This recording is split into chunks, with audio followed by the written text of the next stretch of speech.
कि निर्वाचन आयोग जो है भारतीय जनता पार्टी के हाथ की कठपुतली बन करके ताताथैया कर रहा है, इसलिए निर्वाचन आयोग पर कभी उंगली नहीं उठी थी। विपक्ष में इतनी ताकत है कि सत्ता पक्ष को घुटने में लाने के लिए सदैव तैयार रहता है कि भारतीय जनता पार्टी वोट की चोरी ही नहीं करती बल्कि पूरी तरीके से डकैती करके सरकार बनाती है। और सरकार न मिलिट्री की भर्ती कर सकी है, न पुलिस की कर सकती है। रेप जो बलात्कार हो रहे हैं ये सरकार करवा रही है। नमस्कार, मैं हयात अब्बास और आप देख रहे हैं 4 PM न्यूज़ नेटवर्क। बिहार चुनाव को लेकर जिस तरह से SIR को लेकर विपक्षी एकजुट होकर हल्ला बोल रहे हैं, सड़कों को जाम कर दिया है, किस तरह से विपक्ष ने SIR का मुद्दा उठाया और साफ तौर पे विपक्षी दलों का कहना है कि वोट चोरी नहीं चलेगी। साफ तौर पे विपक्षियों का ये मानना है कि भारतीय जनता पार्टी वोट से नहीं जीत रही है बल्कि बेईमानी से जीत रही है और वही बेईमानी एक बार फिर से बिहार में करना चाहते हैं SIR के द्वारा। यानी कि अमित शाह ने भी कहा कि हम जो बांग्लादेशी हैं, जो रोहिंग्याज हैं, उनको वोट नहीं करने देंगे। लेकिन बड़ा सवाल ये है कि वो रोहिंग्या आए कहाँ से, और जब आए यानी कि 10 सालों से भी ज़्यादा समय हो गया है जब बीजेपी की सरकार है। तो ये सारे सवाल विपक्षी दल लेकर सड़कों पर था, घेर रहा है बीजेपी को, और चुनाव आयोग की खामोशी साफ तौर पर विपक्षी दल का कहना है कि ये चुनाव आयोग और बीजेपी की मिलीभगत से वोट चोरी हो रही है और ये संविधान के साथ खिलवाड़ हो रहा है, संविधान को खतरा है। इसी पर हम लोगों के बीच हैं और चर्चा कर लेते हैं। सर देखिए, लगातार विपक्षी दल जिस तरह से हल्ला बोल रहे हैं और SIR पर सीधा आरोप लगा रहे हैं कि इसके ज़रिए वोट चोरी किया जाएगा, तो आप इसको कैसे देख रहे हैं? देखिए, SIR के नाम पर जिस तरह से बिहार में वोटों की हेराफेरी की गई और राजद और कांग्रेस समर्थक वोटरों का नाम जो है कि काटने का और भारतीय जनता पार्टी समर्थक बाहरी लोगों का नाम जो है कि जुड़वाने का काम भारतीय जनता पार्टी की सरकार के इशारे पर किया गया, तो SIR के नाम पर प्रतिपक्ष की जो पार्टियां इंडिया गठबंधन की साझेदार जो पार्टियां हैं वह मुखर होकर के विरोध की। और कल आपको दिल्ली में देखने को आया कि जिस तरह से जो है कि इंडिया गठबंधन के साझेदार, जिसमें प्रमुख दल है कांग्रेस और समाजवादी पार्टी है, डॉक्टर राम मनोहर लोहिया जो समाजवाद के जो है कि प्रखर नेता और चिंतक कहे जाते थे, उन्होंने कहा था कि जब सड़कें सूनी हो जाएं तो संसद आवारा हो जाती है। और हमें भी ये कहना पड़ रहा है कि जब गलियां सुनसान हो जाए तो समझो लोकतंत्र की जगह तानाशाही हावी हो गई है। और कल जो प्रतिपक्ष के नेताओं ने जो है कि संसद भवन से निकल करके भारत निर्वाचन आयोग का घेराव करने का काम किया, आज पूरे देश में ही नहीं पूरे विश्व में चर्चा हो रही है। और समाजवादी पार्टी के मुखिया अखिलेश यादव ने जिस साहस का परिचय दिया, विरोध प्रदर्शन में जिस तरह से अगुवाई करने का काम किया, दी न्यूयॉर्क टाइम्स ने जो है कि उसको कवर स्टोरी बनाने का काम किया है। और भारतीय जनता पार्टी कभी धर्म के नाम पर, कभी जाति के नाम पर नफरत पैदा करके ही चुनाव जीतने का हथकंडा अपनाती रही है। वहाँ तक तो गनीमत थी। अब जो है कि मतदाता सूचियों में हेर फेर करके विरोधी दल के जो समर्थक वोटर हैं उनका नाम मतदाता सूची से विलोपित करा करके आप कहना चाह रहे हैं कि चुनाव आयोग क्या बीजेपी के एजेंट के रूप में काम कर रहा है? पूरी तरह से जो निर्वाचन आयोग को जो एक संवैधानिक संस्था कहा जाता था, उसकी निष्पक्षता का सम्मान किया जाता था। लेकिन इधर विगत कुछ वर्षों से देखा जा रहा है कि निर्वाचन आयोग जो है भारतीय जनता पार्टी के हाथ की कठपुतली बन करके ताताथैया कर रहा है।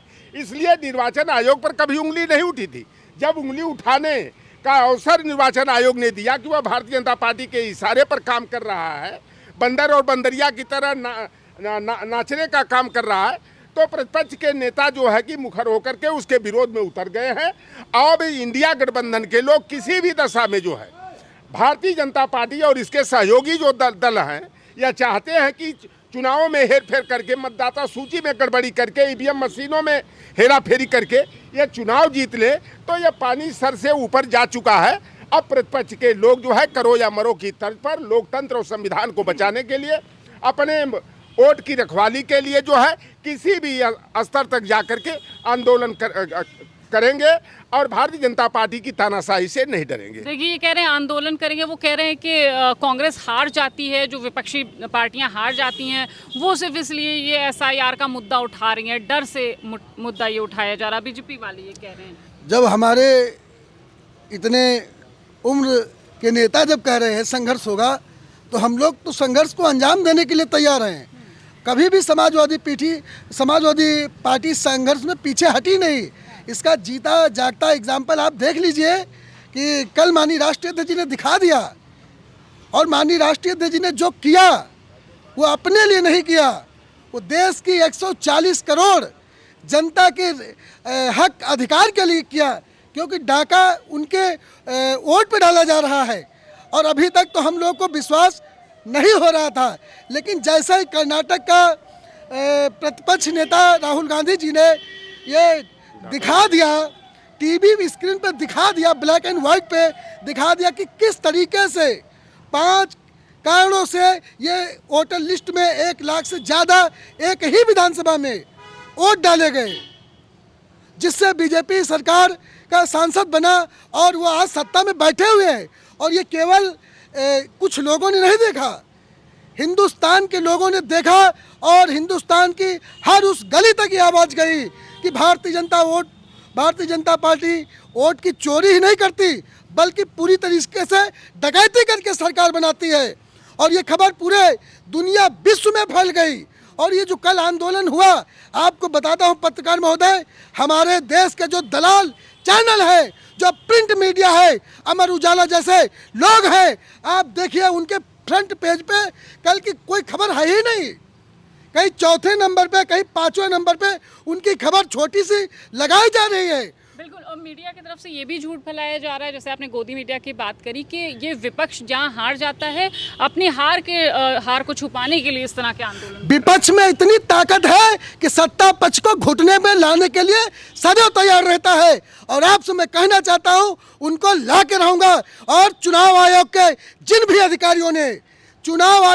अधिकारियों ने गड़बड़ी की है वोटर लिस्ट में, चाहे वो वर्तमान में हो और चाहे वो रिटायर्ड हो गए हो, उनको उनकी सजा भुगतनी पड़ेगी, क्योंकि हमारे हक और अधिकार को उन्होंने लूटा है। उसकी सजा उनको मिलेगी। सत्ता आज नहीं तो कल बदल के रहेगी।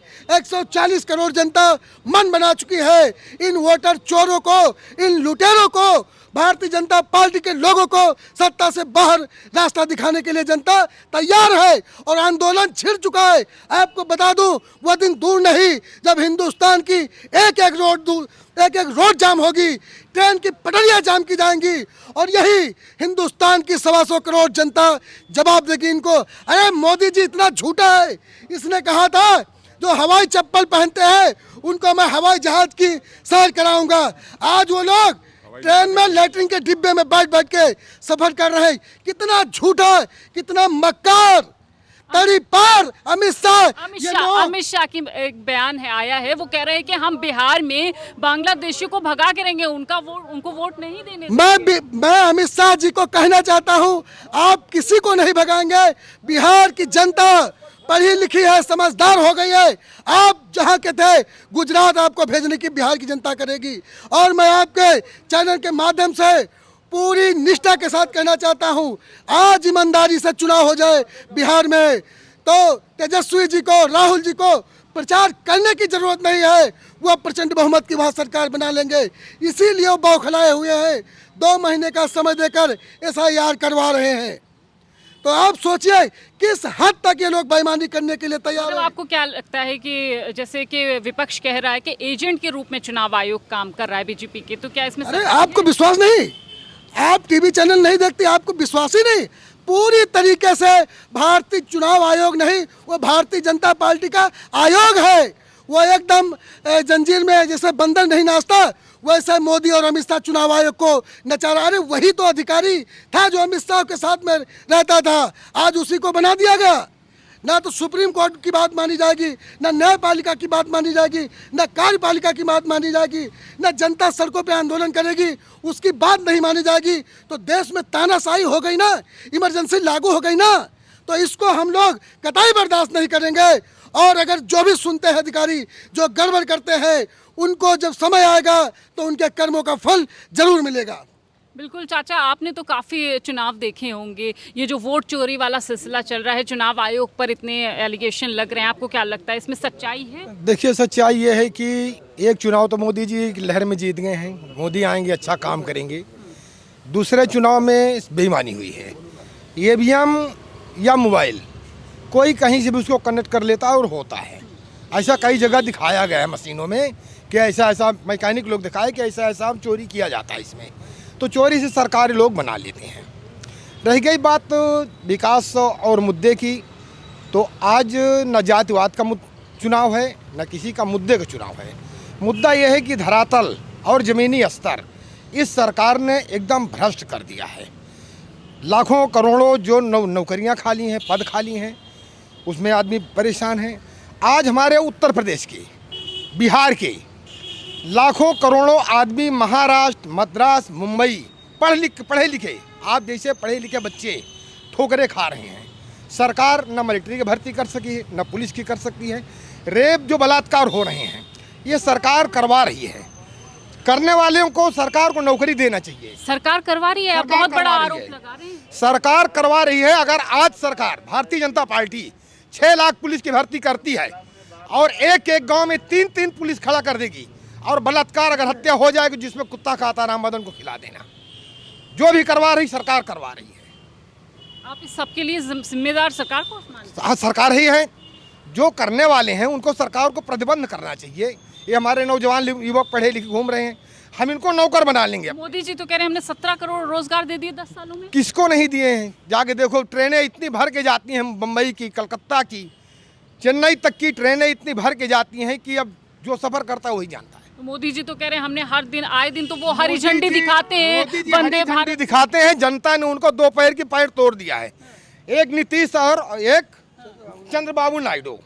अब आया 27 में उत्तर प्रदेश को कब्जा अखिलेश यादव करेंगे और 29 में ये गुजरात जाएंगे। अमित शाह तो कहते हैं हम उनको बांग्लादेश और रोहिंग्या जैसे एक और है, केशव प्रसाद मौर्य जी, ये अपनी सिराथू की सीट खुद को हार गए हैं। इनको जनता नहीं चाहती और उनको डिप्टी सीएम क्यों बना दिया गया है? ये केशव प्रसाद मौर्य खुद चाहते हैं कि हम मुख्यमंत्री बन जाएं। एक दूसरे की खोद रहे हैं, तो जनता की सेवा क्या करेंगे? 27 में अखिलेश की सरकार बनेगी और 29 में इनको हटाया जाएगा। ये कह रहे हैं 27 में अखिलेश की सरकार बनेगी, डबल इंजन फेल हो गया है उत्तर प्रदेश। जी बिल्कुल बनेगी अखिलेश यादव की सरकार 27। डबल इंजन फेल हो गया है? हाँ बिल्कुल फेल हो गया। क्यों, कैसे कैसे क्या देख रहे हैं आप खुद है कि युवा पढ़ाई लिखाई ना, स्कूल बंद हो रहे हैं, कोई स्कूल चालू नहीं हो रहा है। जो खुले हुए हैं स्कूल में बच्चे भी ज़्यादा हैं। अब शराब बट्टी हर गांव में जा रही है, कोई पढ़ाई की बात नहीं हो रही है। इधर जो कुंभ का मेला लगा था उसमें कितनी पब्लिक मर गई थी, किसी ने ये नहीं पूछा कितने लोग मरे थे और कितने कम दिखा रहे थे जो लोग। तो ये सरकार बिल्कुल फेल है। अच्छा, ये विपक्षी दल कह रहे हैं कि ये वोट चोरी करके जीते हैं, इसमें सच्चाई है क्या? हाँ जी बिल्कुल, ये वोट चोर है।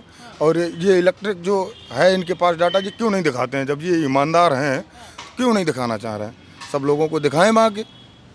जब सब लोगों को खुद ही पता चल जाएगा तो खुद पता चलेगा। लेकिन अच्छा, इनकी पोल खुल रही है उससे। पोल खुल रही है। अब एक सवाल ये भी कि इतना गुस्सा क्यों है इस सरकार को लेकर? नहीं, गुस्सा हम तो नहीं है, गुस्सा खुद पब्लिक ही है। जो इतना कर रहे हैं विकास, हर गांव में जाके भट्टी ले जा रहे हैं, तो ये विकास हो रहा है ना।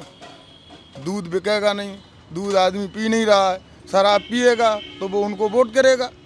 वो तो अंधभक्ति पे तुले हुए हैं। तो भाई बिल्कुल अंधभक्ति से जी। आज हमारे देश को मोदी और योगी जी ने इस कगार पे लाके खड़ा कर दिए हैं कि देहातों में या शहरों में निकल जाओ। आज स्कूल में आप जैसी सभी जातियां की बेटियां पढ़ी हैं। मैं 52 जिला 2 लाख गाँव कम से कम घूम करके आया हूं।